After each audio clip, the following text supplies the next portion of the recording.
We're happy to have one of the authors of the paper. Well, thanks for the introduction.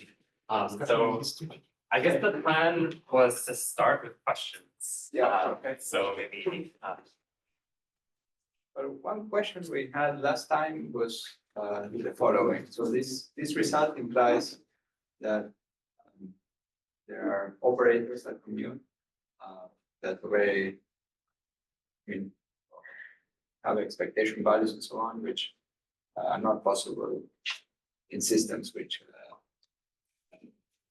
have finite dimensional Hilbert spaces or are limits of finite dimensional Hilbert spaces. Tsirelson compound. yeah.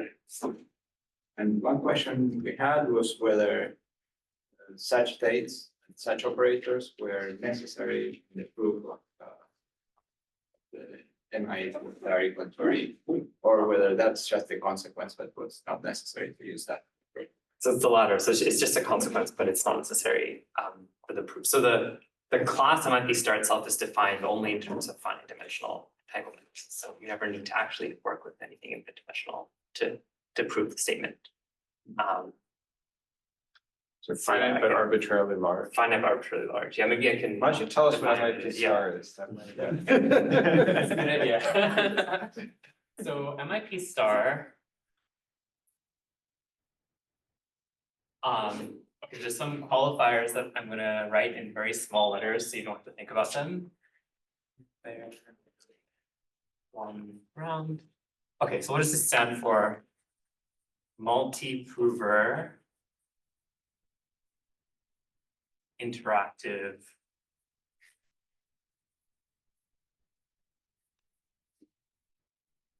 proofs. So let me start from just the definition without the star. Because it might be easier. So what is MIP? It's the class of all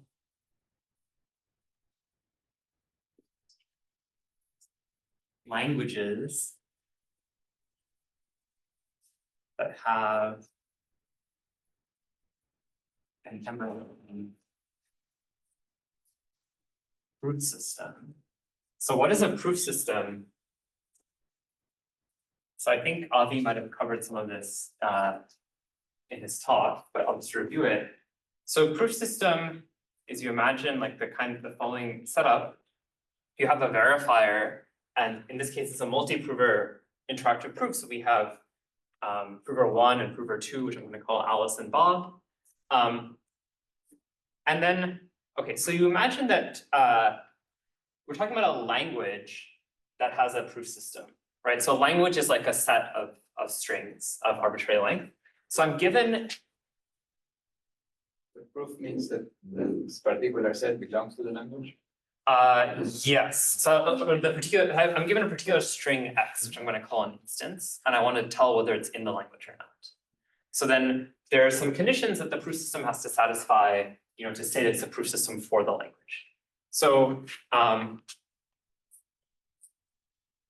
if X is in the language, so imagine that you're given X, all parties in this setup know X. So the two provers know X, the verifier also knows X. Now the verifier is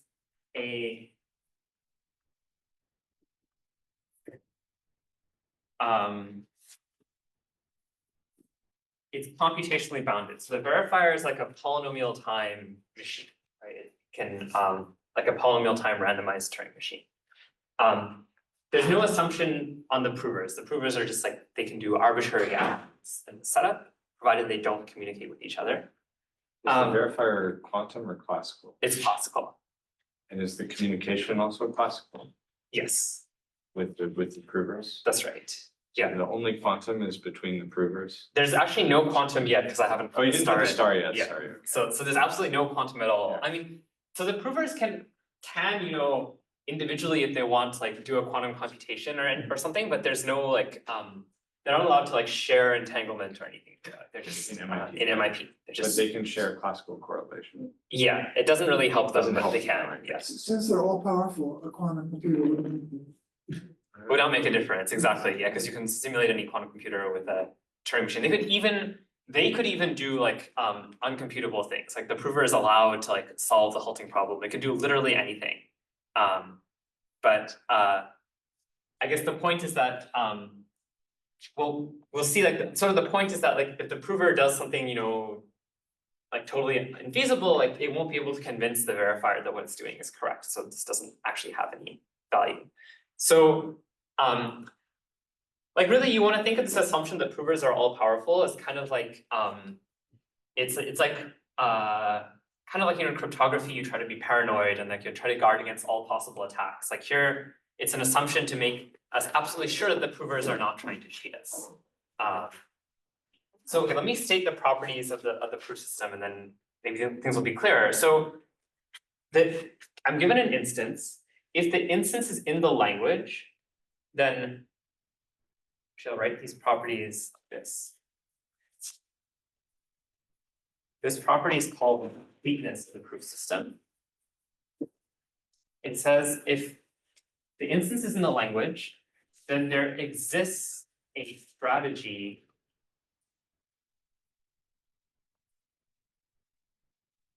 for the provers such that the probability that the verifier accepts after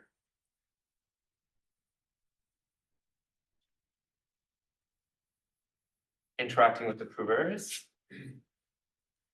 is large, let's say it's bigger than or equal to 2/3. So this is saying that I guess I didn't say, like, you know, the model here is that the verifier is this classical polytime randomized machine, so it gets to generate random challenges, send them to the provers, they respond with some answers, then it gets to do some sort of efficient computation on the responses to determine whether to accept or reject. This could go several rounds, Boolean rounds. This could go several rounds in principle. I'm going to restrict to one round here because that's all I need for this result. So you can just imagine it's one round. But in principle, you could imagine more rounds of interaction. So this property here, I guess in logic, like completeness is sort of like you can prove true things. And so this is like the computational version of this. Like if the statement X and L is true, then there is some strategy for the provers that makes you say this is correct, you know, with probability that's large. And the number 2/3 is kind of arbitrary. You could tweak it to other things. 90, I think, could be polynomially small as well, because then you just do polynomial. Exactly. Yeah, you can just repeat. It's Exponentially small. Isn't that more rounds though? So if we want to restrict to one round. then yes. Well, you can repeat even in parallel. That's actually it's a non-trivial theorem, but you can show that even if you repeat in parallel, you can kind of amplify a gap between. You can amplify gaps between probabilities setup. Is there a nice example of something that's an MIP but not IP? Yes, I will get to that in a second. But I have to give you the other half of the definition of MIP. So this is just property number 1. This tells you what happens when X is in the language. I have to tell you what happens when X is not in the language, right? So this is property 2, which is called soundness. Which is if X is not in the language, then for all strategies for A, B, the probability that the verifier accepts is at most 1/3. So note there's a gap between this number and this number. It's sort of essential. So is there an assumption in terms of how different A and B are? Because if A and B are the same thing, then it evolves into a single. Good. Okay, so A and B, the assumption is that they do not get to communicate during the interaction. So the whole power of this over like having just a single prover is that the verifier can generate a different challenge for A from the challenge for B, and then A will have to answer kind of not knowing what challenge B received. So like, it's kind of like, you know, the separately interrogating suspects in like different rooms kind of thing. They could be exactly the same proof technique. They could be, yeah, they could be implementing exactly the same like function or like input-output behavior. It doesn't matter because they can pick their strategy. So could. But they can't predict what random number the other one will get. Yeah, So nothing we say about whether A and B, once you say that A and B are all powerful, there's something else to say about. yeah. No, I think saying they can't communicate is important. Yes, of course. Okay, But you could like symmetrize such a thing also, like you could always like, you know, just take any proof system where A and B were expected to behave differently and then modify it to one where like each party is like, you know, at runtime you tell it you're playing the role of A and you're playing the role of B. So then they would both effectively have the same behavior. Yeah, you can assume that they're following the same strategy if you like, just by the syntactic transformation. Let me see. Normally people say mathematics is incomplete, that there are true things that cannot be checked. Yeah. Is this a sign that you can check them this way or? No. So, okay, so you cannot, there is no proof system for all languages in this class. So like, you know, there's some languages where like, you know, like, one or the other of these properties don't hold. Like there's no protocol having both these properties. So The verifier doesn't trust A and B, right? So A and B can solve undecidable problems, but the verifier doesn't trust their answers. They would have to convince the verifier. yeah. I guess like You didn't say the provers can convince you that X is not an L. that's You just true, said yeah, that they couldn't convince you that it is an L, yeah, So there's the case where the verifier doesn't convince you of anything. that's right, yeah. Yeah, so this class is like kind of not symmetric under complement, like changing, interchanging yes and no. Yeah, But let's see, if you think about arithmetic or mathematics as the language, yeah. then it's not complete in this sense. That's right. I mean, so okay, the theorem that's known about this class is like we know exactly what languages you can decide with proof systems like this. It's the class called NEXP. So this is, you know, very far from containing even all like decidable languages, let alone like languages like the set of all, I don't know, true statements in mathematics or something. Like, so this set is where should I write it? So NX is I'll just first define NP because it's going to be very similar to NP. So NP is like how do I say this?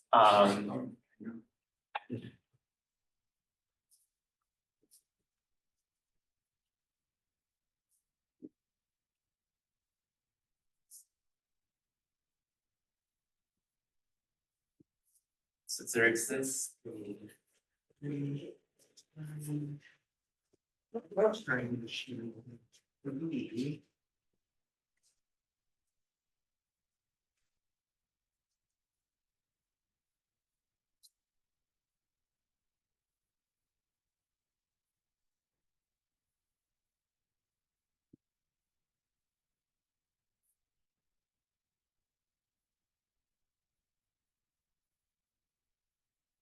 so NP, I think you've probably seen like, I'm sure you've seen like kind of more intuitive definitions of it. I wrote this a little bit more formally. So like NP is a set of all languages such that there exists a polytime Turing machine, which people often call the verifier, such that if a given instance is in the language, there's some certificate that can convince the verifier with certainty to accept. And if the input is not in the language, then no certificate can convince you. So for instance, like,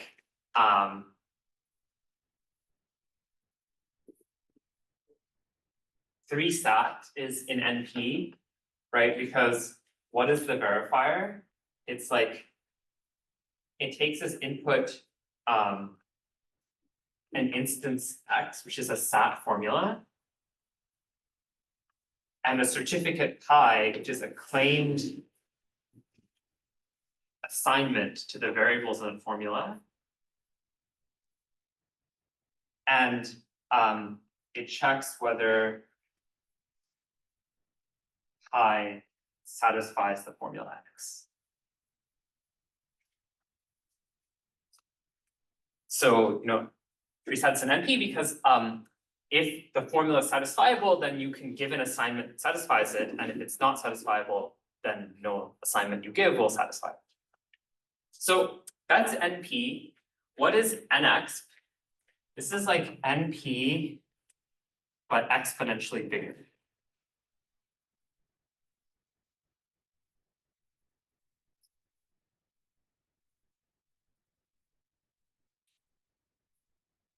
Does this include the proof source?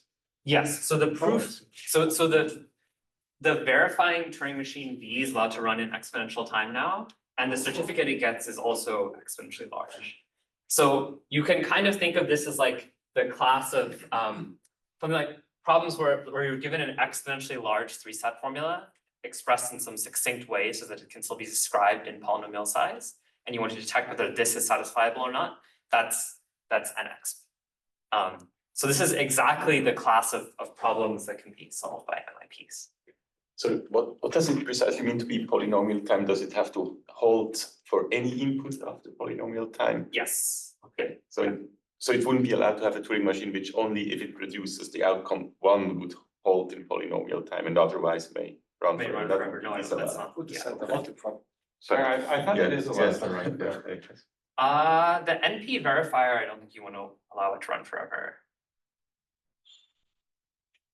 The NP verifier should halt in polynomial time regardless. I thought the rule is if you, well, okay, I guess it depends whether you think all bit strings are.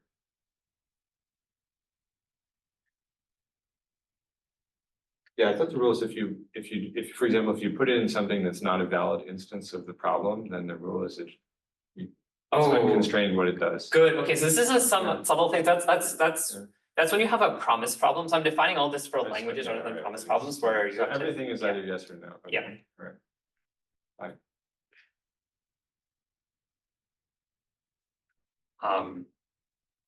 So in the other definition that you gave for in definition for MIP, the verifier accepts more than doesn't mean it outputs not accepted. It could run forever. No, I think here also you want the verifier to always halt. in Oh, polynomial because it's a time. class. Yeah. Okay, that's Yeah. implied by being a Right, yeah. classical polytime machine that it always. Okay, That's I right. see, yes. Yeah. You can always modify, like if you have something that always in the yes case is supposed, if it accepts it halts in polynomial time, like that usually means that for that machine, there is an explicit polynomial that bounds its runtime. So then you could just modify the machine by having it time out after that polynomial, right? So Okay. so you can force this to happen.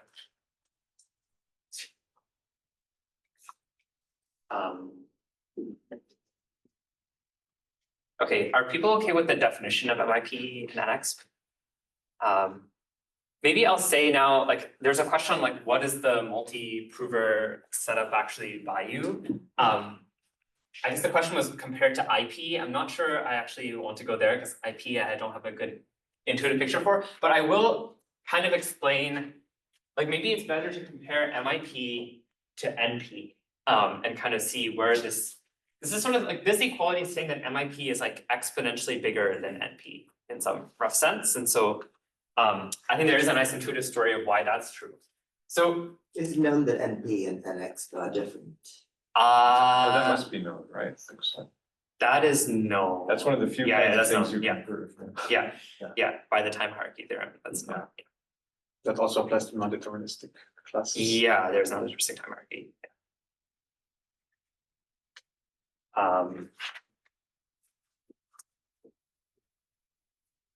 Right, okay. so IP should just be equal to P space, isn't It is equal to P space. But P space is like less pretty, it's harder to think about in terms of SAT formula. I mean, it's like, there is a SAT formula kind of But it's, definition of it, but it's, I think certainly expected to be smaller than NX. So yes, yeah, that's right. by a lot. Yeah, well, P space is contained in It's X, smaller than but I X, guess, right? yeah, and So then as X long as is, X yeah, shouldn't be equal to NX, Yeah. Yeah. For whatever reason you think P is not equal to NP. Yeah, that's right, Yeah. But, okay, so I will just compare MIP with NP. So to do that, I want to take this definition and like draw a picture of it. So I wrote it as like, there's a Turing machine that's a verifier. I also use the word verifier here.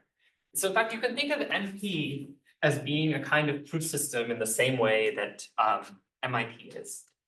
So NP it's a very sort of simple kind of proof system. You have a verifier. There's no interaction now. There's just like this string pi that you get. That's the certificate, and you get to read it. And the completeness in NP is, so there's also no randomness here. So like the completeness is with certainty, like there exists a pi such that the probability that P accepts 1 and the soundness is that for all pi the probability that P accepts is equal to 0. So somehow what I'm saying by saying MIP equals NX is that with two provers, you can actually check, what you can do is simulate checking a single string that was exponentially long, even though you only have polynomial size communication with the two provers. So how do you do this? Is this board visible to everyone? Okay.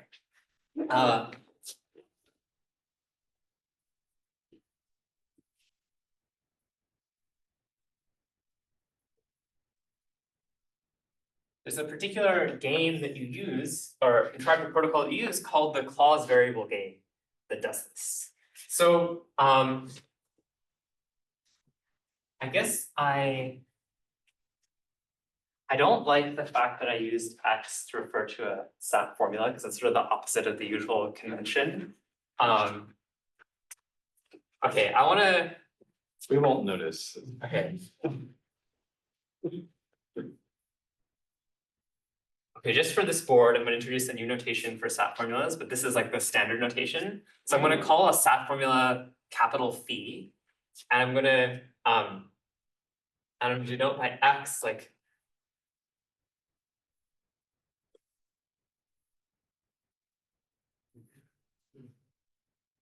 the variables of the formula. And put an X sub I here.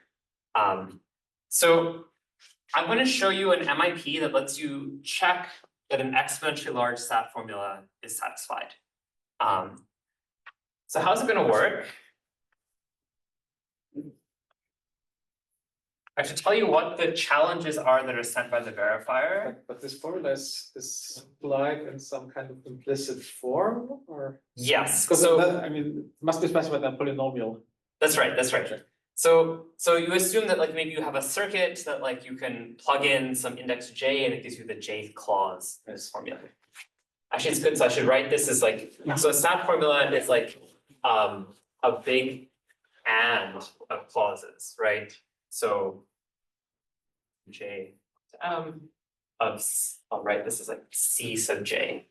This is a clause which just acts on, I don't know, x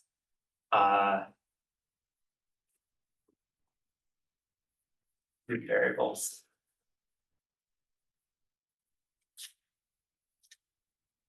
So how is the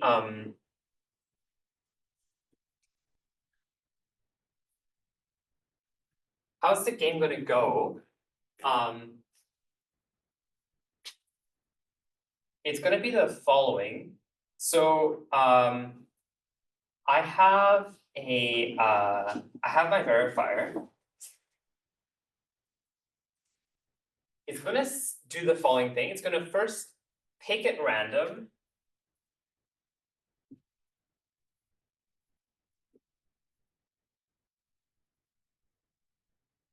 the label of a clause in the formula. So it's going to pick a j going from 1 up to n.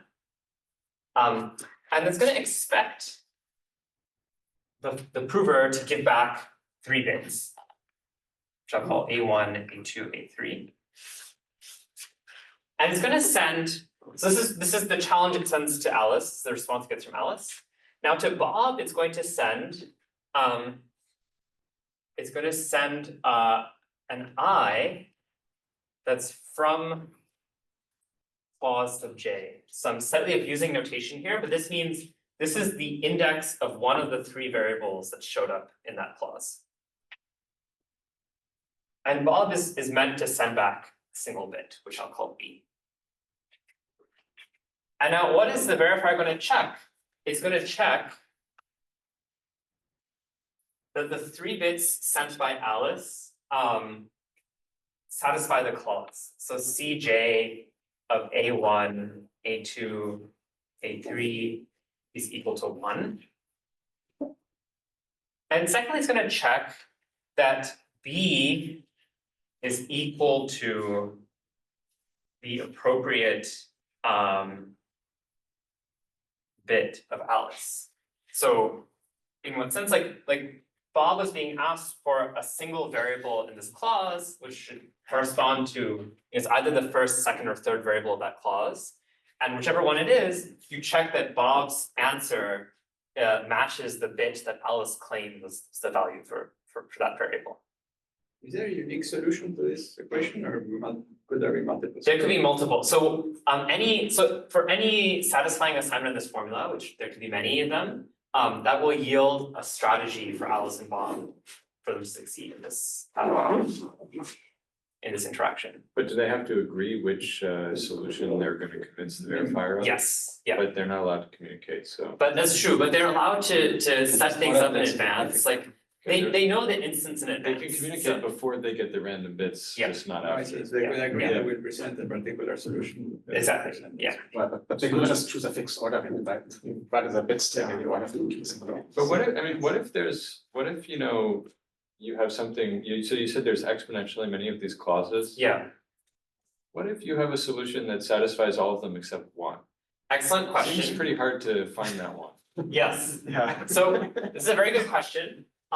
You have to first set things up where, so this is actually where all the difficulty in the proof of MIP equals NX is. It's in precisely dealing with this issue. Yeah. You have to first transform the SAT formula in a clever way such that if it's not satisfiable, then actually, let's say like 10% of the clauses Oh, no, that's fine. are always Clearly that's validated. fine, yeah, so you have to get that somehow. Yeah, you have to get that. But sort of the point is like, yeah, so you have to get this, and this is like, you know, the deep non-trivial content of that theorem. But sort of then once you have that fact, you only need to do kind of like limited communication with the two provers. Like if you had, like, you could do this to an NP instance, like to a SAT formula in the setting of NP. That would still not help you kind of like with this kind of proof system, like you don't know which of the clauses are the violated ones, so you just have to kind of read all the bits, like. Yeah, but find if them, a right? finite fraction are violated, Yeah. then you just ask randomly and sooner or later they're not gonna be able to. That's right, so that's what this is letting you do, Yeah, it's this like is letting letting you you do, but- randomly query to some Yeah. string that, exactly, So I'm just gonna ask a basic question. So let's say there's a clause A plus B plus C. Yeah. Right, so verifier will send that clause ID. Yeah. And then A will send back, let's say A equals 1, and B equals 0, C equals 0. sure, And then the verifier will send one of these three to B. Mhm. And let's say it sends C equals 0, that doesn't satisfy the clause.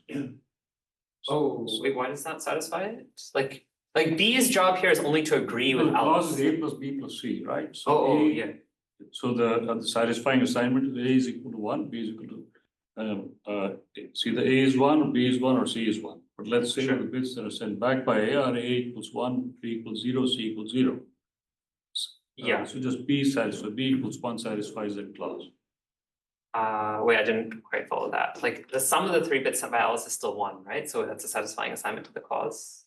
Yeah, so the combination of the three is a satisfying assignment. Yeah. Now the verifier is gonna send just one of those bits to B. Oh no, so the verifier is gonna ask Bob for the value of one of those bits, like he's cross-checking, Oh, he- The values. asked- yeah. This is like a consistency kind of test, so like the idea is like, how might you try to cheat? Like suppose you had a SAT formula where you're going to violate, some large fraction of the clauses for any fixed assignment, and you still want to cheat, like you still want to try to win this game with certainty. Like if you were Alice, what would you do? You would, for every clause that you're asked, you would just fake an assignment to those 3 variables that happens to satisfy that clause, right? Which you can surely do for any individual clause. But the point is that if you do this, you will get caught out by being tested against Bob, because there's no consistent way to assign the variables in all the clauses that make them all satisfied. Like that's the whole, assumption here, is that you started with a formula that was not satisfied. So meaning that if you like get some clause with like some 3 variables in it that to make it satisfied, you have to assign them to say 1, 0, 0, there'll be another overlapping clause where you have to assign this variable to 1 to make it satisfiable. So like say the only satisfying sum for this one, let's say it's 1, 1, 0 or something. Then when Bob is asked about this bit, like he's going to disagree with what Alice says in at least one of the 2 possibilities. They can't just pick they'll cheat and give you like the lowest number or something every time that satisfies the clause. Oh, but the thing is, Bob doesn't know which clause Alice is getting asked about. It's like, It's not the same one. no, so Bob will just be asked like, tell me this variable. But they're each given a clause and they can't just pick the 3. So there's some satisfying assignments for that clause and they can't just pick the first one that is like lowest if we read them in binary. So you can do that, but then you won't, like Alice can do that, but then Alice won't be guaranteed to agree with Bob. But they won't both pick the lowest. No, because Bob doesn't know which clause Alice is being asked for. Like, You no, you tell Bob the variable, but not the clause. Is that it? that's it. Oh, I see. Okay, sorry. Okay. Okay, thanks.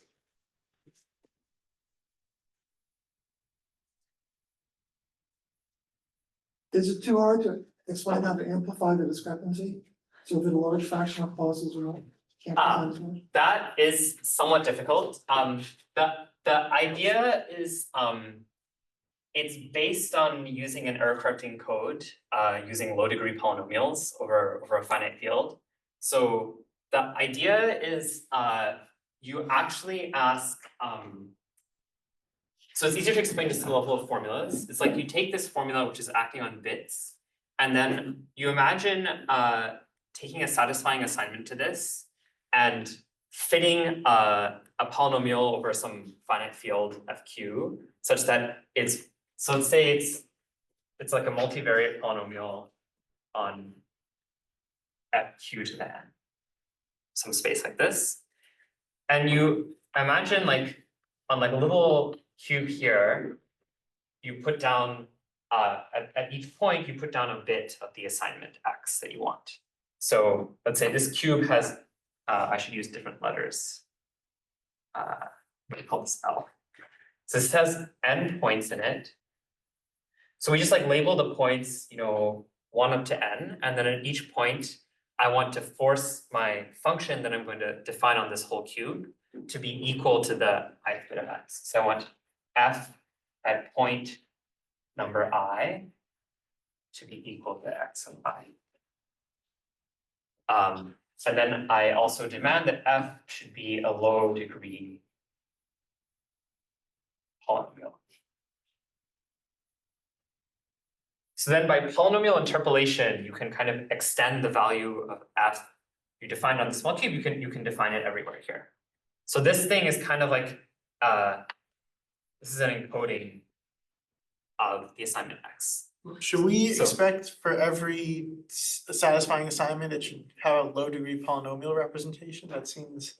So this encoding actually works for any string, like any string, you pick the degree to be kind of just big enough that you can fit any setting of the endpoints here. Okay. So, It's not that low. so it's not that low, but it's like low relative to the total size of the field. Okay, fair. Like you want the ratio of degree over field size to be small. Sure. But Q is very large. Q is pretty large, yeah. It's large, but it's still like, it's like logarithmic in the number of points here still. Or maybe like some polylogarithmic in the number of points. So it's not too large, but But the point about this encoding is that, so this encoding has like a large distance now, right? If I change one bit here, then like many locations of the polynomial will change. And also, if you look at what a SAT formula actually consists of, like it's just, you know, ors of 3 bits with some negations, you can actually express the action of the SAT formula in terms of the values of the polynomial out here.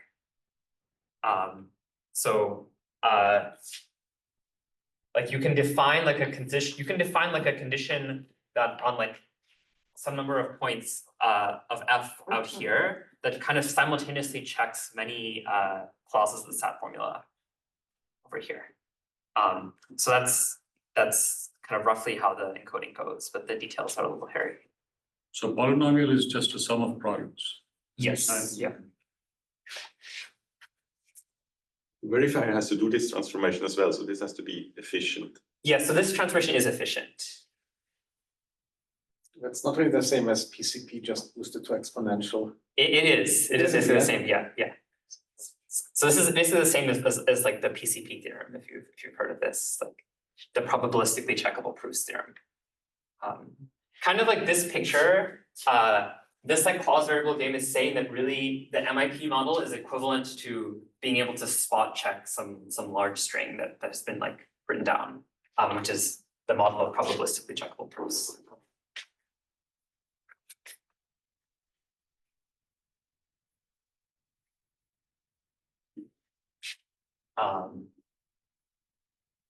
Okay, so I think all I want to say about MIP without the star.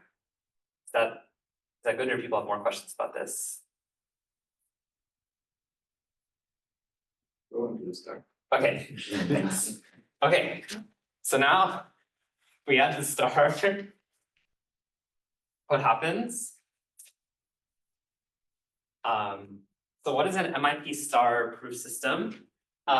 It's now that it's exactly the same setup. So classical verifier, classical communication to the two provers that can't communicate.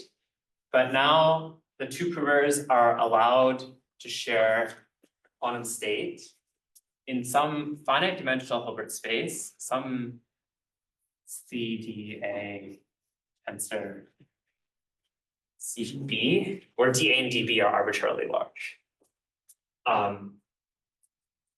And otherwise everything is the same. So Sorry, like, when you say arbitrarily large, Yeah. like, you mean bigger than e to the n, where n is the problem size? sure, like even it could be like an uncomputable function, even that's a Bigger than- computable function, but Okay, so yeah. busy beaver of the Yeah. input size, is that big enough for? Oh, I don't think you can, I don't think that's enough. Like Busy Beaver is like the largest number of steps that a halting Turing machine of some size Yeah. halts in. Yeah, so it'll, yeah, that's right. That actually, it'll be some function of Busy Beaver event in the proof system that we have eventually. So, okay, so I can Yeah. think of it as being busy beaver. Yeah, sure, Okay. if you like. That's useful. Yeah. This gives you a I never job. know, I never know what strictly infinite means, right? It has to be bigger than something. So Oh, yeah. it has to be bigger than busy beaver squared or of poly of busy beaver.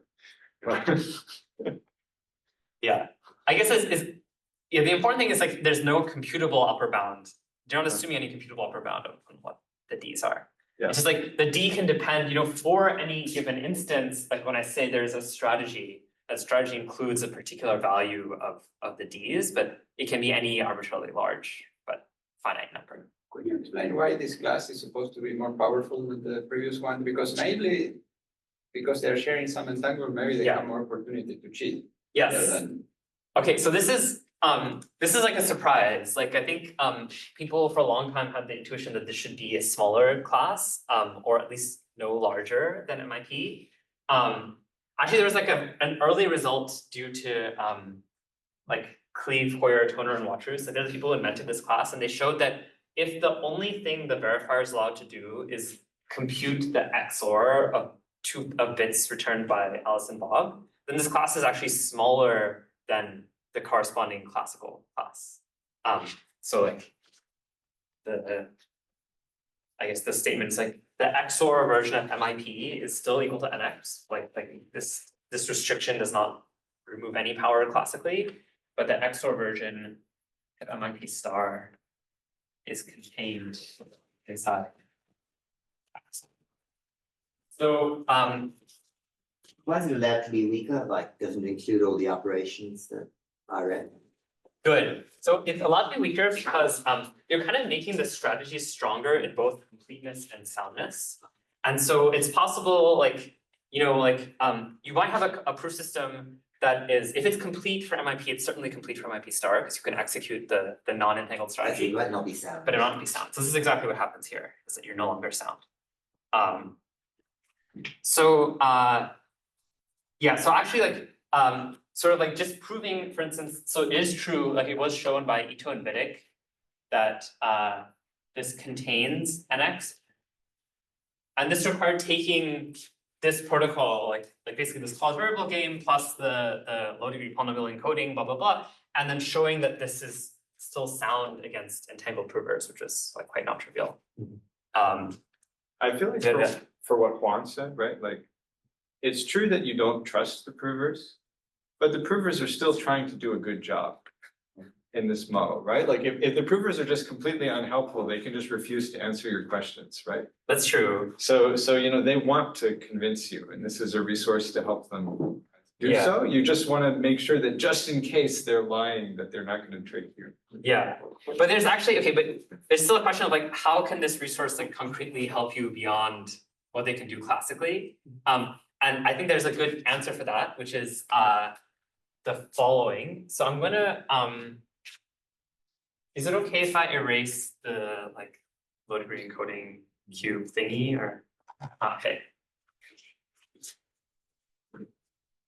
So did you say that DA and DB depends on X or not, on the instance? Yes. Yeah, it will depend on the instance. Yeah. But there's a finite maximum of all instances of a given length.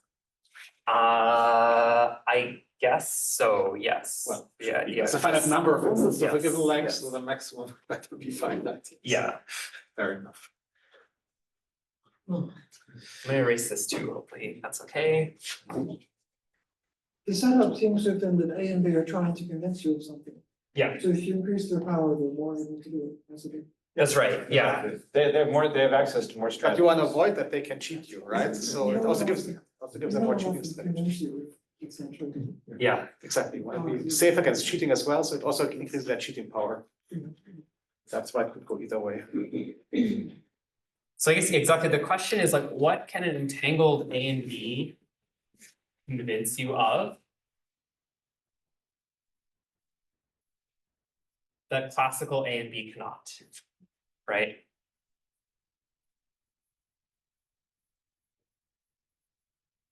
And the answer to this is that they are, I guess, have generated true randomness.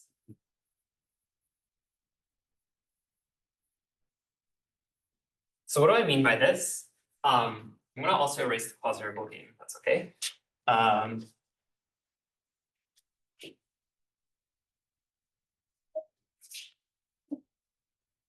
This is one thing that can convince you of, and then let me write another thing also. So it can convince you that they've generated true randomness, and two, related to this, they can convince you that they hold some number of EPR pairs. They can violate Bell inequalities, right? Exactly. That's basically it. Yeah. So so like in particular, if A and B, let's say they like maximally violate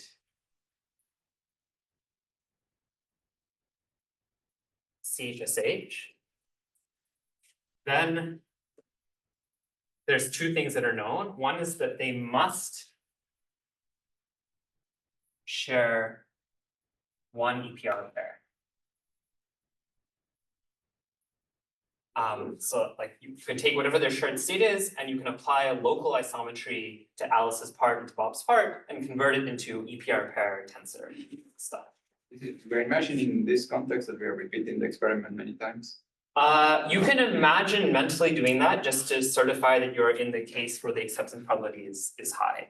But the formal statements I'm proving are just like, if the chance that you succeed in one repetition is above some number, then blah is true. Yeah. Right. Okay, if you're worried about the probability here, I could say this about the magic square game instead, which you have a probability of 1 of succeeding in, which is that's what we actually do in the paper because it's much cleaner, but I'll stick to CHSH for now. Yeah, so this is true. And secondly, their outcomes or answers, whatever you want to call them, are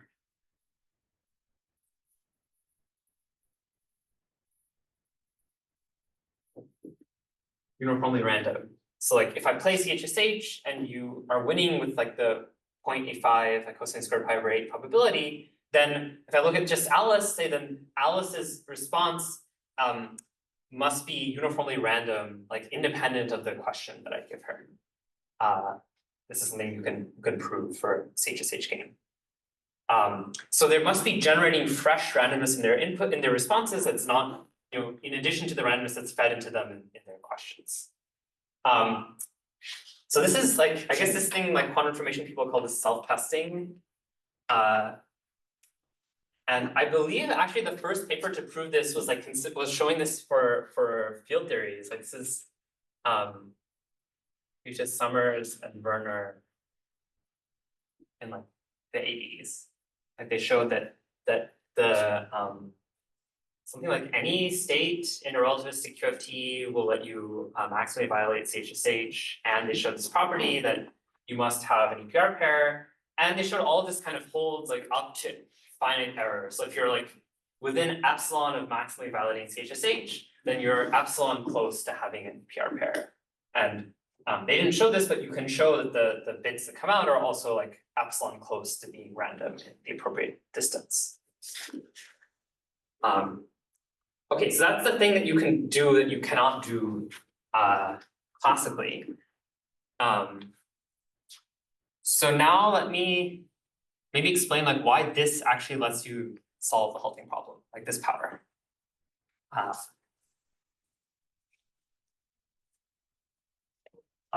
Any preferences on what I should erase? Anything? I'll just start from here then.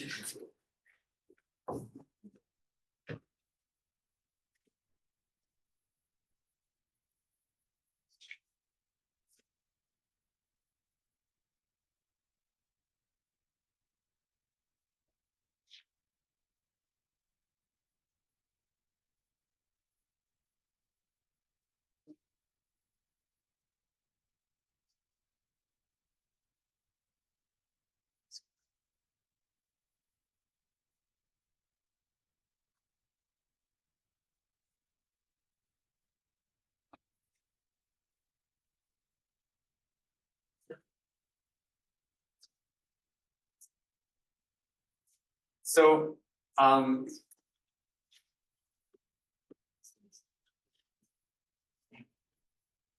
say this. So I made this statement for the CHSH game. It turns out that you actually need something a bit stronger than CHSH to make this get off the ground. So it turns out there exist non-local games where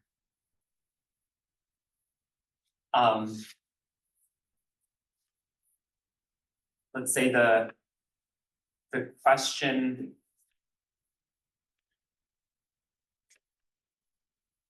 size is well, n bits.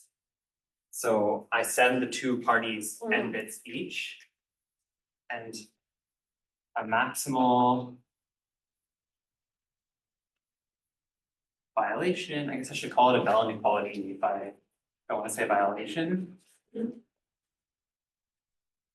maximal violation requires like 2 to the n EPR pairs. And it certifies 2 to the n.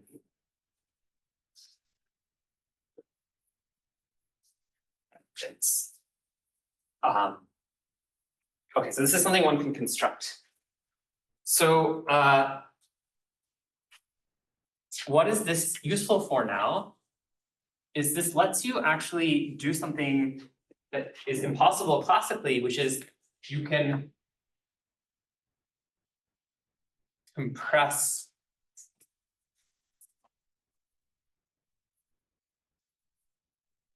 an MIP star protocol.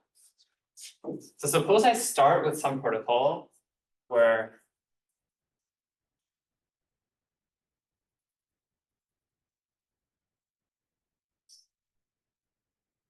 I'm going to use yeah.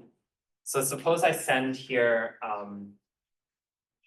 you know, n bits in my questions.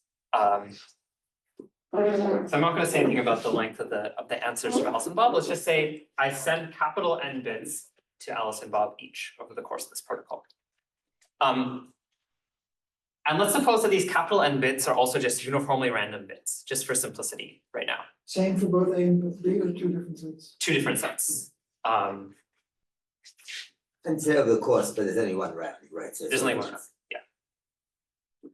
So then I claim that you can use this thing to simulate this interaction while only sending log of capital N bits to the 2 parties. So what do? You kind of expect A and B share between them capital N, let's say capital N copies of the EPR state. And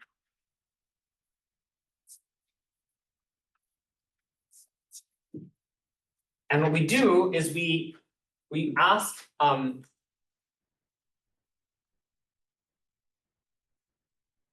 Alice and Bob to play this nominal game, like the one that where the question size was little n, which is, you know, log of capital N, log base 2 capital N bits, but the maximal violation required using capital N EPR pairs. And so they do this, they use their capital N EPR pairs, and okay, this thing also had another very useful property that kind of, this is where the random bits came from, is that it really certifies that A and B measure their qubits all in the Pauli X basis or the Pauli Z basis when asked. So you can think of this non-local game as having, you know, some collection of questions, and one of the questions is just measure all of your bits in the Pauli X basis. And what you can prove is that if you are achieving the maximal violation for this game, then when you answer that question, the physical action you take must be to measure all your qubits in the Pauli X basis.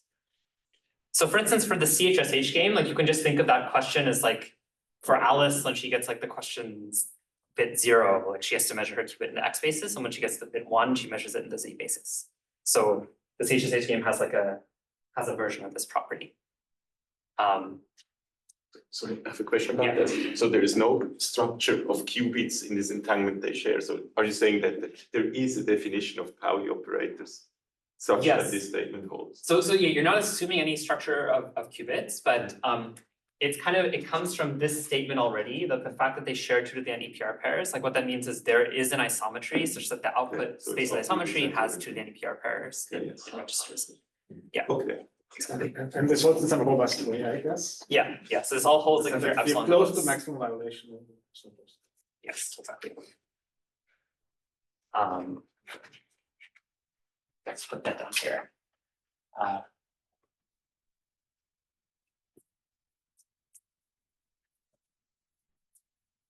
So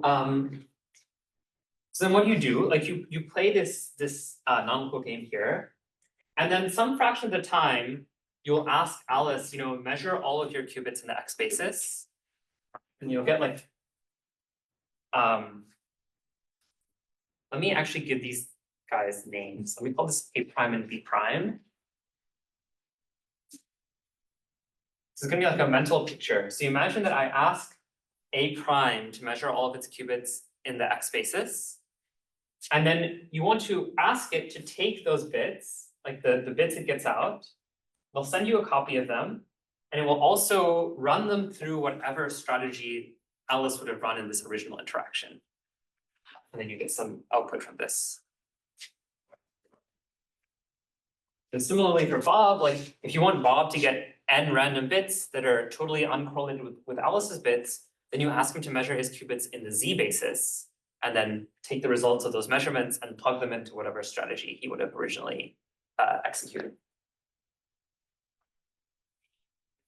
So basically, with some probability, you check when they actually achieve the violation of the value inequality to make sure they do those measurements, and otherwise you use it to produce random numbers on their sides. Exactly. Yeah, that's exactly right. So yeah, maybe half the time you check that they violate the value inequality, half the time you just ask them to measure in the X or Z basis respectively, and then you simulate what you would have done this original interaction here. So this is now like a technique for like taking any interaction and like exponentially shrinking the number of bits in the question while kind of preserving its properties as an interactive proof system. So if this was a proof for some language, then this would be a proof system for the same language, where maybe the constants will have shifted a little bit. So instead of 2/3 and 1/3, there'll be the gap between them will be a little bit smaller. But you can always adjust that by repeating the new thing the appropriate and constant number of times. And you can also use this to send correlated questions by tuning which places they have to measure. Exactly, yeah. So this is somewhat more technical, but like if you want correlated questions, you can kind of ask them to measure some of the qubits in the same basis, some in different bases, then to apply some post-processing to them. And they don't know if it's the same or different, so they can't use this cheat basically. Exactly. So far is this showing something like MIP star contains NX versus zero? This almost gives you that. So you need to, I only showed you how to compress the questions, not the answers here. Like the answers are still quite large. Yeah. But it turns out there's already like from the classical literature, there's like many tricks for compressing answers. It's like it's kind of like you want to check some property of these large answers. So you just like check that property itself with like an interactive proof. So this is called like a proof composition, but that's like a standard thing. So if you combine that with this, then you can get like n double x is contained in MIP star. And then ultimately like the protocol for RE is kind of built on iteratively applying this like compression procedure so that like in one base protocol, like if you send like an n-bit question, like you can check some property like a Turing machine halting in some explicit function of n steps, like say it halts in 2 to the n steps. You can get a proof of this. So now with like repeated compression, you can sort of check like if the Turing machine halts in any finite number of steps, there'll be some number of levels of compression where you can access this. I can try to make that a bit more formal if people would like, but that's sort of the sketch. So I have a question. Yeah. About, so is there any connection one can make between the complexity in the sense of deciding our languages, how hard it is to approximate the value of one of those games up to a quantum precision? So, yes, exactly. So yeah, you can rephrase all these results as lower bounds on the hardness of that problem. I guess like we actually now have like tight hardness for that problem. So let me erase this soundness. Actually, let me write it here. So like so the question here is like, you can imagine now the following computational problem, which is this: given the bell inequality. Well, G.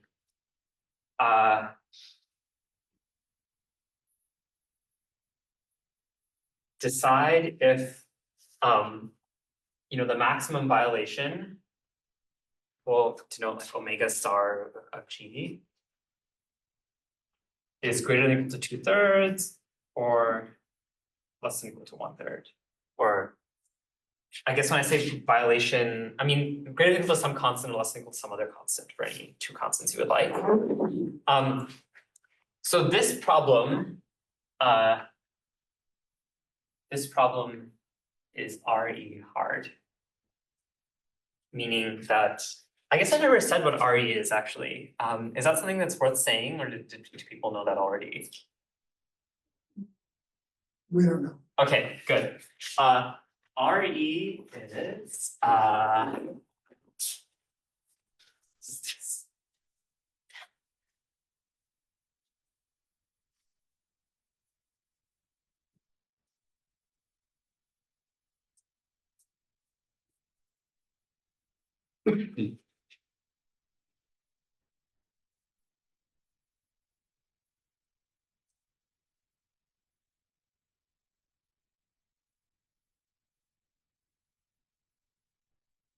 so, languages in RE, if there's a Turing machine M with the following properties, if the input is in the language, then M halts on input X. And if it's not in the language, let's say M halts and says yes. And if X is not in the language, then either M of X doesn't halt or says no. So this thing has like the original name for it is kind of terrible. Like this is an acronym for recursively enumerable, but I think Sipser's textbook, backronym to this is like as like recognizable. So this is I think a good way to remember what this means. So it's like saying you have this language, and like if the input is in the language, then you can tell in some finite time. Like you have an algorithm that eventually will tell you the answer is yes. But if it's not in the language, then you can't really tell either way. Like maybe your algorithm will just like run forever.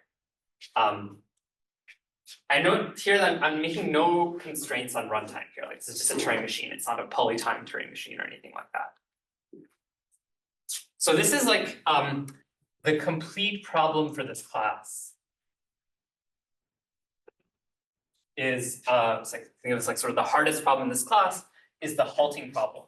So I give you a program and I ask you, does that program ever halt? So you can see why it's in the class, right? Because if I give you a program, what is the Turing machine M that solves this problem? It's just M is the Turing machine that runs the program, right? And if the program halts, then M will halt as well. If the program doesn't halt, then M will halt. So that's RE. So this is the class that that is equal to MIP star. So here.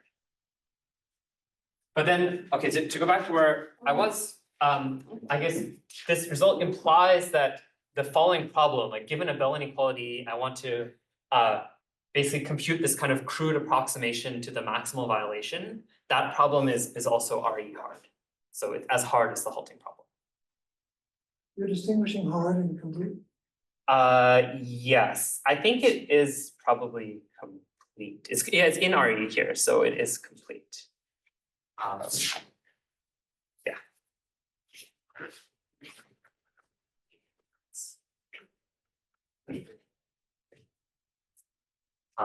So if I understand correctly here, I just, again, trying to understand the bound on the number of qubits. Yeah. So if you have some particular instance. Yeah. Then somehow there will be a maximal amount of this recursion you have to do, which is for a given input, which is just the time it takes the Turing machine to run. Exactly, yeah. Yeah, and then that's gonna be, that's basically what Busy Beaver Yeah. is, so you're not gonna need more time, you're not gonna need to recurse more times than that, so you don't need more qubits than that. Exactly, yeah.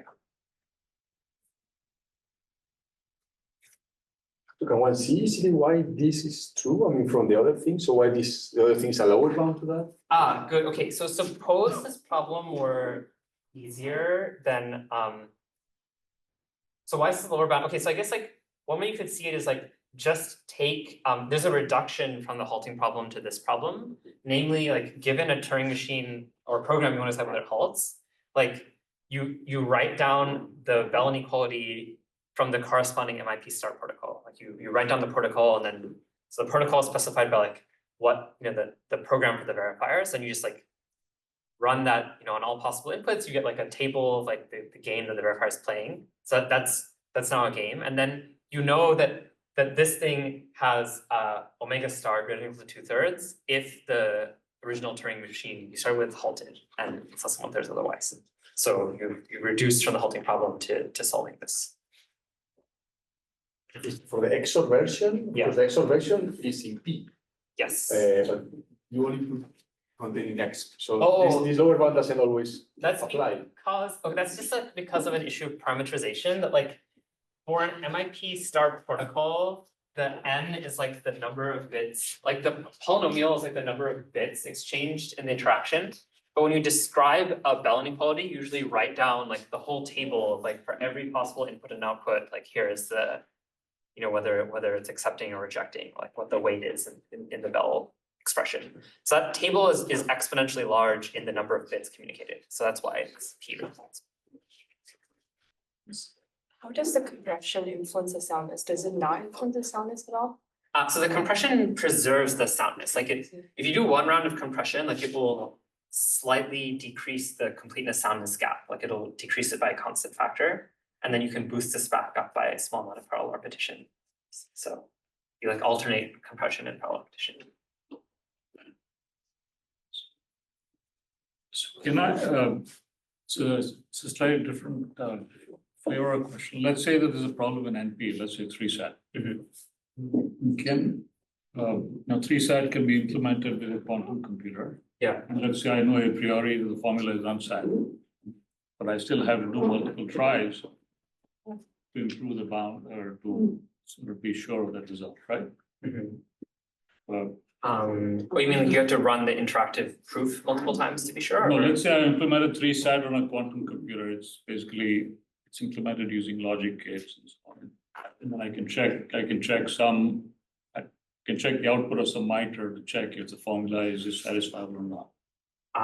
Like you can, you plug in some assignment and you check. Yeah, some science, Yeah, basically sure. all the clauses are implemented, Yeah. I can check something, but that's still a probabilistic answer, even if I know a priori the formula is unsat. Well, if it's unsat, then every assignment you plug in will always like fail to satisfy the formula. So. Yeah, but I don't, by measuring the output of the MITRE, I don't know that for sure, right? Because it's a probabilistic answer. Okay, maybe I'm not sure what you're measuring exactly. Like, are you imagining that the quantum circuit like evaluates the whole SAT formula on the given input? Yeah. But then for any input, like this evaluation will always be false, right? Because the statement is. This is quantum computers, so the answer is probabilistic, so I don't know. But in this case, like you're running coherently on the quantum computer a computation that had a deterministic answer, right? So like for this particular circuit you run, like the answer will always be. Anyway, I'll take it offline. I just wanted to ask if MIP star can be used to improve the probabilistic bounds on an NP problem. I don't think so. I mean, okay, I think the only. Okay, I'll answer the slight tangent, but I think like the way you should think about MIP star in the real world, so to say, is like this gives you techniques for like efficiently spot checking proofs, right? Like it gives you like a way to encode a proof that you can spot check it. There are tricks, it turns out, in cryptography. It's like this model where you have like two separated provers is like, obviously quite unrealistic. Even classically, people don't really do this in real life. But there are tricks in cryptography to like simulate this separation between two provers using some kind of cryptography like homomorphic encryption. So there's ways like once you have an MIP proof system for some language, you can often convert it into what's called a cryptographic argument system for that language. So it's one where you have only one prover, and your soundness holds assuming the prover cannot break some kind of cryptography. So the idea is like the one prover is going to simulate both Alice and Bob, and you're going to use the cryptography to kind of implement this like non-communication wall between them. Like maybe Alice and Bob use like different encryption keys, like the simulated Bob cannot learn anything about simulated Alice without breaking the crypto. So in this setting, like we have been able to take like the components of the MIP circles RE protocol and design like very efficient cryptographic argument systems for QMA. So for problems like determining whether the ground energy of the local Hamiltonian is below some threshold, like there's a way to do that with only like log communication with a prover that's cryptographically bounded. So that's the only context in which I say this like has sped up like a real problem involving quantum computers. Other than that, I'm not sure. Like I think it's more just like mathematically interesting. Is this game, could it be a particular specific game that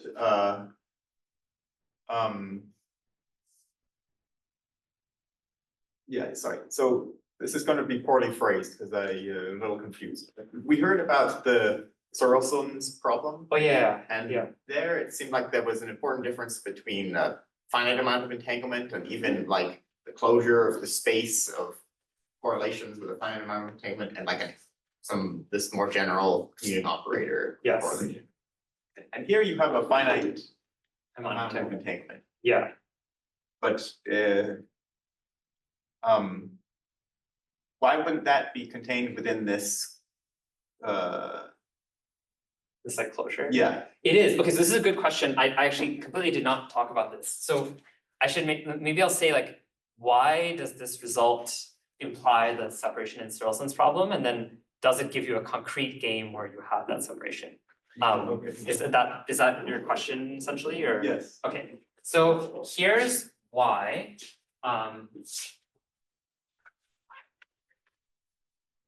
So the first way, maybe the easiest way to see that it implies a separation is non-constructive, but here's how it goes. So for this, we'll actually maybe think about this problem here. So this problem is like, given a Bell inequality, I want to find the maximal violation over finite dimensional tensor product entanglement, right? Because that's the class of entanglement I studied in the microstructure system. So one way you can visualize this is, let's take the set. I think the notation people use is like quantum, just like CQ, I think is like, and then we can take its closure so here. So this is all finite dimensional quantum correlations. And finite dimensional necessarily means tensor product as well. So what we know from over there is the theorem, like optimizing a linear functional over CQ is RE hard. Because that's what a Bell inequality is. It's just like a linear functional of the correlation. So if you show that like determining whether the maximum is like 2/3 to 1/3 is RE hard, then that implies this theorem. So is that good so far? Or? Okay, so now you want to know, is this set equal or different from the other sets? The other set is this QC, which is the infinite dimensional entanglement set. So this is quantum commuting.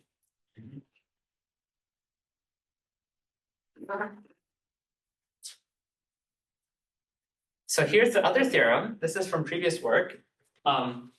which is that optimizing a linear functional over CQC is contained in the class co-RE. So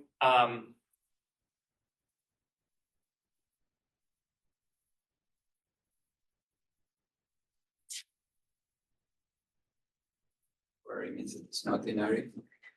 so it means RE where the yes and no cases are flipped. So co-RE means that there's a halting, there's a program that will, or Turing machine that will halt if the answer is no.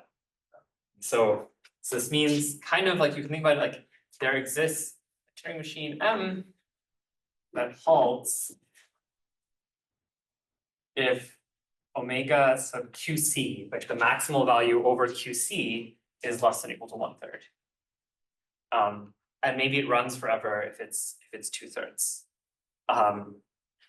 So this comes essentially from there's a convergent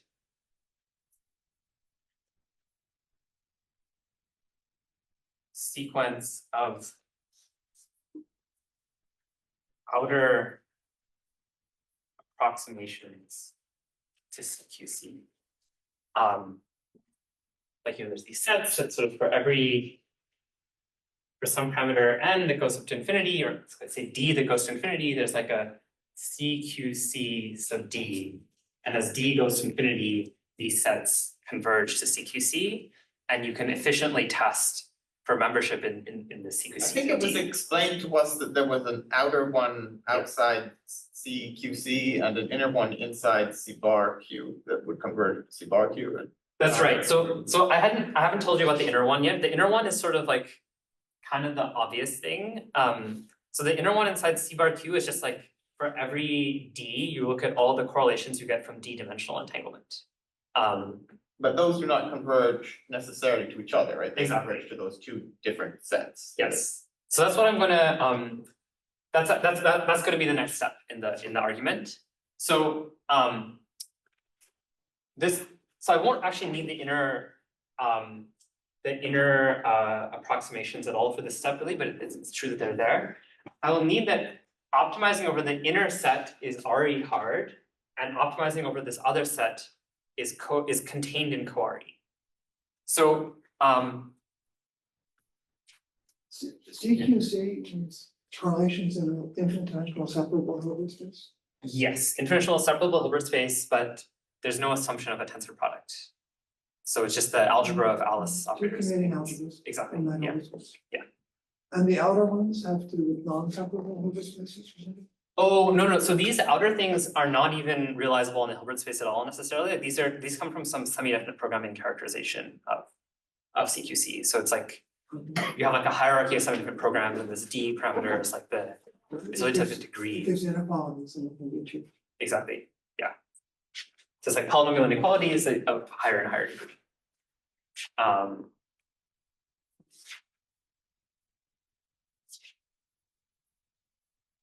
So now you invoke a little bit of computability theory here. So let's look at these complexity classes. We have RE over here. You have co-RE, and then you have their intersection. So now you have to basically the thing that we showed is you know, I'll just abbreviate and say the intersection you always halt. So this doesn't contain undecidable problems? yes, that's exactly what I'm gonna say. So what we showed is that, you know, the problem of optimizing for CQ is like somewhere inside the RE circle. And we showed it's actually RE hard. So it's like out here. It's like as hard as the hardest problems in RE. Whereas the problem of optimizing for CQC is somewhere in here. Like maybe it's inside the intersection, maybe it's not. But if CQ closure were equal to CQC, then, you know, these problems would be the same.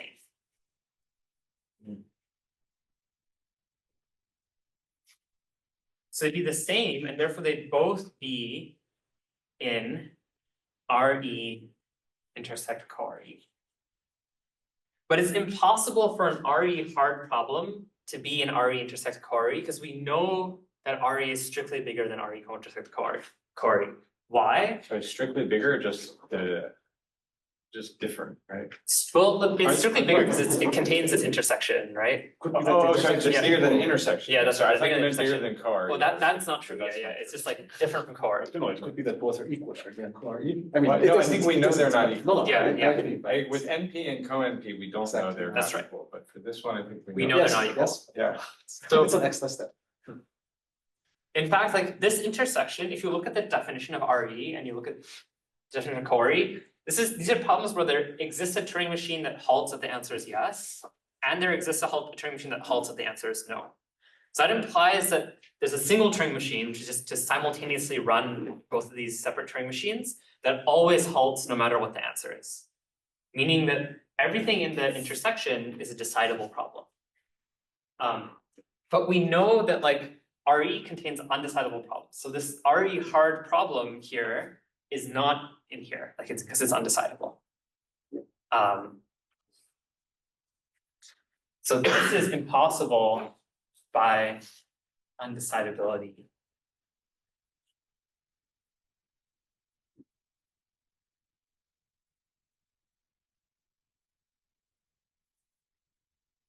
Of the whole problem. So therefore, the two sets are separate. So this is a totally non-constructive proof that they're distinct. Did you explain that, so you explained the first theorem, optimize a linear function over CQ? Yes. Did you explain the second one? No, not at all. Yeah, sorry. It's somewhat deep, but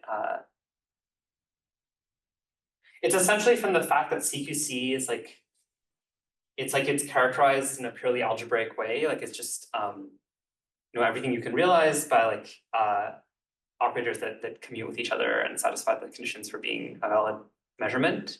And there's like this theorem, this like non-commutative positive Stellensatz that lets you kind of characterize. It gives you a convergence sequence of approximations to sets that are characterized by non-commuting polynomials. So that's where this comes from. I think this core RE is because you're relaxing and you're kind of approximating not from the inside but from the outside. That's right, yeah.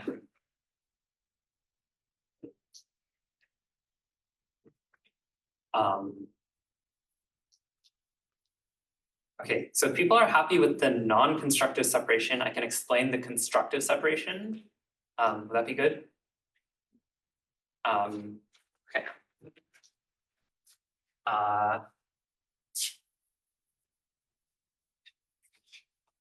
So you can't make this constructive by taking an undecidable problem and baking it into a separation. I would think that would work, but I can't prove it. Like, I think my guess is that if you just take like the Turing machine that's like an infinite loop, like while true, like that's the Turing machine, and you look at the protocol that we get out of that Turing machine, like that thing should have commuting operator value 1 and tensor product value like a half or something. So that itself, I think, should be a separation, but I don't know how to prove it.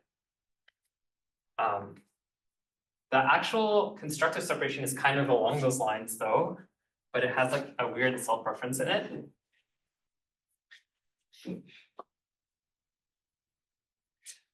So here is the separating to obtain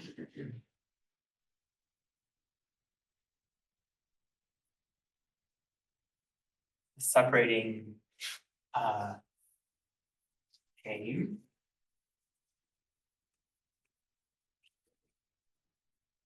Let's define the following Turing machine. So let's define I don't know, M sub opposite. It takes as input a non-local game, like a description of a game, and does the following. So it first computes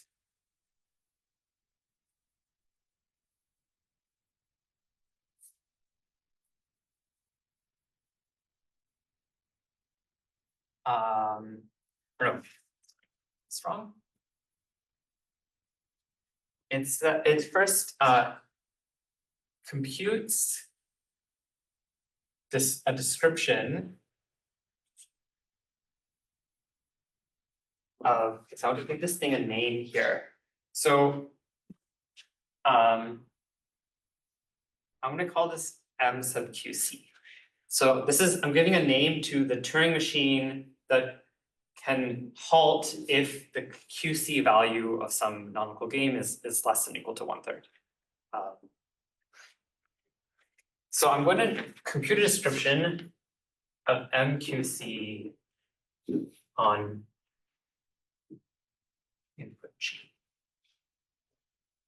I don't know what to call this. I'll call this N. By description. So I can think of it as like the source code. Like I take the source code of MQC and I hard code in the input G. So it's a transcript of what it did. No, it's just like a program. It's like think of it like a program in a programming language. Oh, so So I just output a new program, which is just like this program with this input hard code. it's a Turing machine with a pre-initialized state or something. Yeah.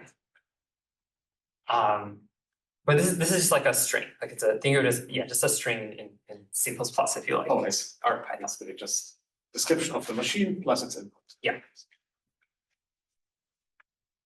So now, what do I do? Okay,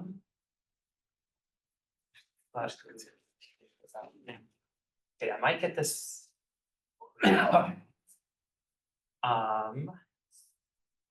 Run.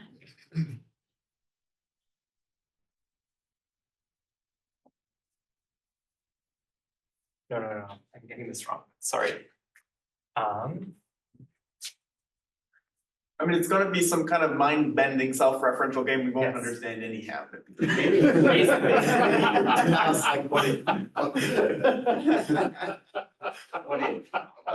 Tell us what is important about it. Yeah, okay. What's important about it is it will, it kind of takes G, it takes as input a game, it like tries to figure out whether the QC value is less than 1/3, and if it's less than 1/3, then it will run forever, and otherwise it will halt. And then you kind of plug this thing, you kind of now want to understand, you want to take this thing and plug it into the MIP star equals RE protocol, and that produces a new game. And you want to understand whether that game, what that game's QC value is and what its Q value is. And you can prove that the QC value must be like large and then the thing doesn't halt, so then the tensor product value is small. So I don't know if that helped at all. It is like you said, like some sort of like mind-bending self-reference. Yeah. Does this provide a concrete Hilbert space with a set of commuting operators whose correlation you know is not a limit of finite dimensional matrices? In principle, yes. In principle, yes, you can convert this into a game. It just will be very large because, well, to explicitly do this, you have to in particular first get like explicit code for this M sub QC, which contains within it like the code to run a semi-definite programming solver, which is like quite a complicated classical algorithm. So, I mean, you could in principle imagine doing all of this, and then at the end you get a description of an non-local game, and like also a description of the algebra of a strategy that succeeds with high probability on this in the commuting world. That seems totally impractical to actually work out. So I think if you want to obtain that, like the route should be to find a simpler game that has this property. Like, since we don't know how to do it yet, but I think Would be any value to find this concrete? I think so. Well, I think like one thing that would be very nice is to have a proof of this Tsirelson thing that does not use any complexity theory. Like there's no need a priori for complexity theory to be involved in the separating construction, right? Yeah, like maybe there's some like direct way to abstract this notion of compression, but throw away all of the like stuff about decidability and just get a simple construction. So I think that would be, I also think like, I don't really understand the connections to the Kahn embedding problem very well, but from when I talk to people, like sort of they get the sense that like the Kahn problem, like also if you had an explicit counterexample to that, which you could maybe get once you had an explicit counterexample to Tsirelson, like that would open the door to constructing many interesting objects in operator algebras. So I think there's motivation for doing it. So maybe a simple question is, can you give a bound on the dimension if you did that? So if you constructed explicit game, do you know what would be the dimension of the resulting game for Hilbert space? Oh, I mean, well, the Hilbert space is infinite dimensional, right? But the game, I mean, I think we wrote down a number like 10 to the 12 or something, like the number of questions and answers in the game. But this is a very crude bound. Like, I think like Henry just looked up like how big the zip file is for you know, a download of like a typical SDP solver and like convert that to bits, because that's sort of that's the size of this MQC. How big did you say? Like 10 to the 12, I think. But this is written in our paper. I'm just like doing off of memory. It's some astronomical number. So is the MIP with QC, is that weaker than this MIP with the Q? CQ? Excellent question. We don't know. So it is conjectured. Okay, this is also a very cute conjecture to write down. So this MIP with QC is often called MIP O, where this stands for commuting operator. And it's conjectured that this is equal to co-RE, where now co here stands for complement. So it's a complete coincidence that the letters co are on both sides of this equation. So we know for a fact, like because of that fact over there, we know that MIP co is contained in co-RE. But showing that it's equal, well, there's people working on that. It seems like you essentially have to like take all of the components in the MIP star equals RE protocol and show that they're still sound against commuting operator entangled strategies. And I think that's been done for most of the components now. So it seems likely this is true, but we don't know yet.